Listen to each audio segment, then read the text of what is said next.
Iki penting ya, gue ngelatih tauhid. Ya napa gue ngelatih napa? Tauhid. Setan itu kepinginnya wong itu gak berpikir. Sehingga terjadilah teori tobiyah. Tobiyah itu alam ini wujud dengan dirinya sendiri. Kata dengan sendirinya sendiri itu diulang-ulang. Terus ditambahi rofahiyah, eling-eling rofahiyah itu urip mapan. Butuh kelon-kelon, butuh mangan-mangan, butuh turu-turu, butuh dugem-dugem.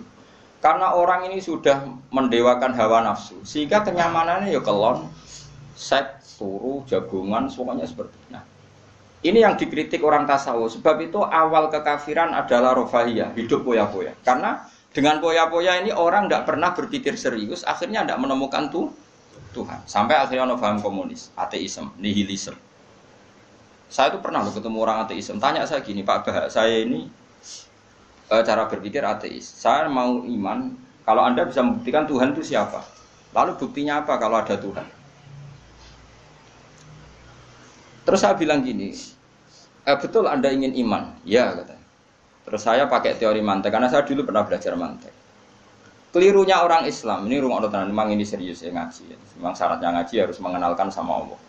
Inti ngaji adalah mengenalkan orang kepada Allah, ma'rifatul. Caranya adalah bin nadhari shahih, dengan pikiran sing sehat. Kamu betul ingin iman? Iya Bapak. Terus tak tanya, kalau ada rumah terbakar, kamu suka enggak ada orang yang bilang sebabnya kena konsleting listrik atau ada apa meledak? Atau Anda suka bilang enggak ada sebabnya sama sekali? Oh seneng yang ada sebabnya, misalnya ya tadi kena konsleting listrik atau kompor terbakar dan sebagainya. Lalu kalau alam wujud ini kamu suka ada sebabnya apa tanpa sebab? Ya suka ada sebabnya sebetulnya saya. Lah sebab itu oleh Islam dinamai Tuhan. Ini sebab ini oleh Islam dinamai. Sebab itu dalam ilmu mantek, sebenarnya ilmu mantek itu nggak kenal Allah, bahkan nggak pernah nyebut nama Allah. Saya ulang lagi ya, di ilmu mantek, ilmu logika yang diajarkan di pondok-pondok itu tidak pernah nyebut Allah. Yang disebut adalah alam ini rubah.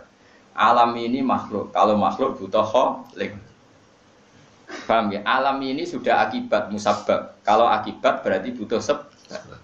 Yang sebab ini kita sebut musabbibul asbab. Dan sebab ini harus lebih dulu ketimbang yang disebabi. Sebab itu harus bersifat qadim.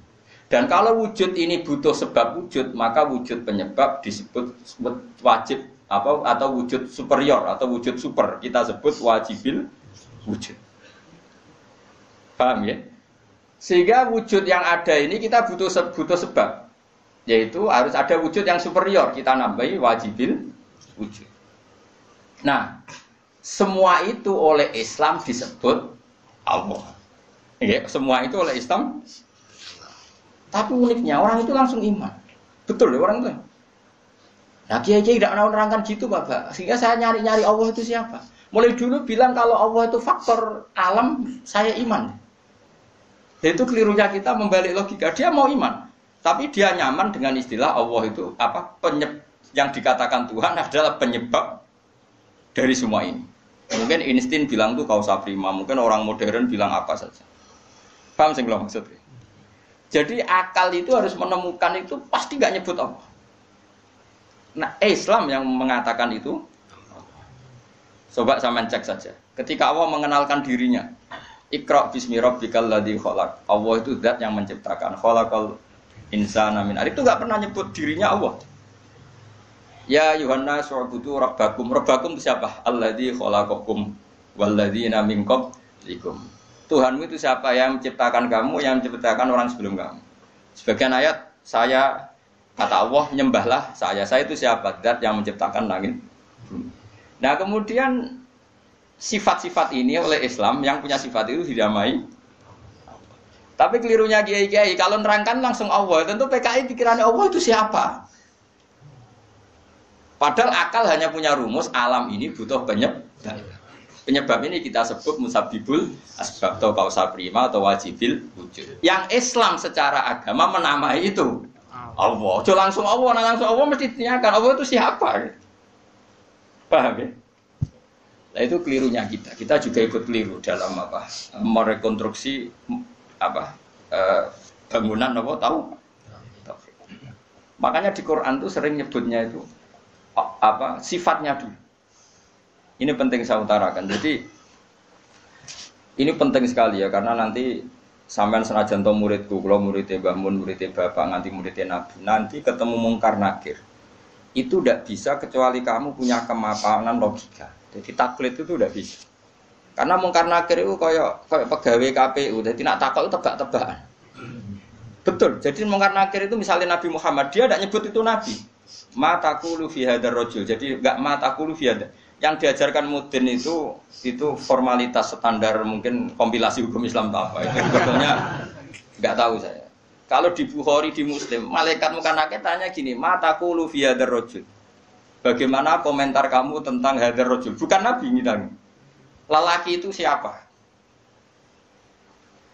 Padahal maksudnya lelaki itu adalah Rasulullah SAW. Tapi supaya pertanyaannya lebih sulit, coba kamu komentar lelaki itu siapa?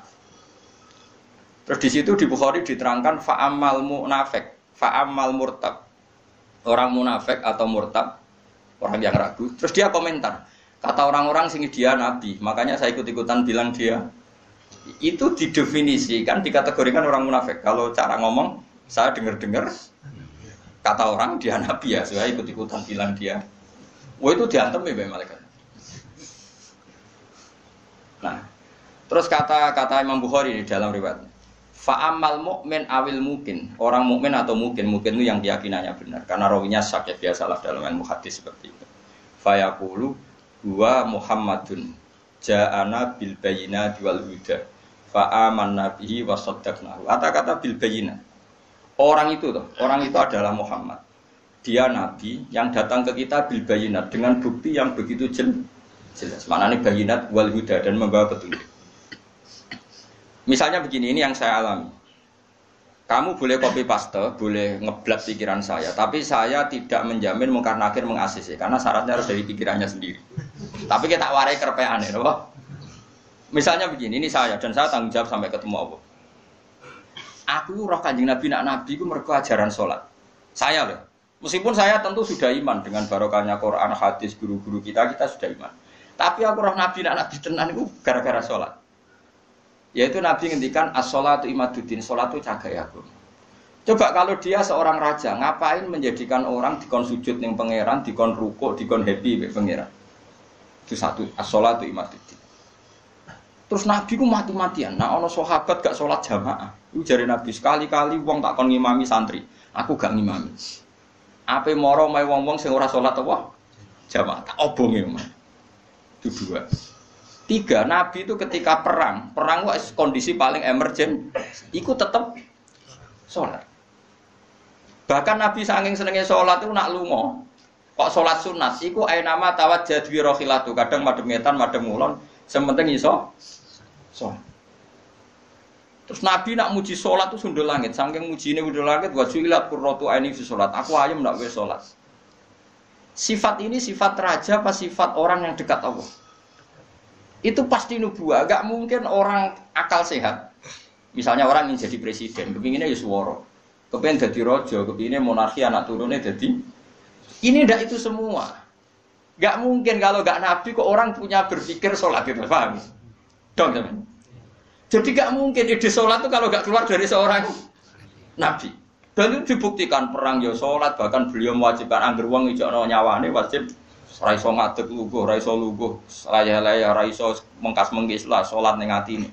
Pokoknya yang berbau sholat bahkan nggak ditoleransi, ditinggal sama sekali karena ini hubungan manusia dan Tuhan dan Allah. Saya pikiran gue sederhana, orang mungkin, wong di pikiran gue kok gak nabi, gue gak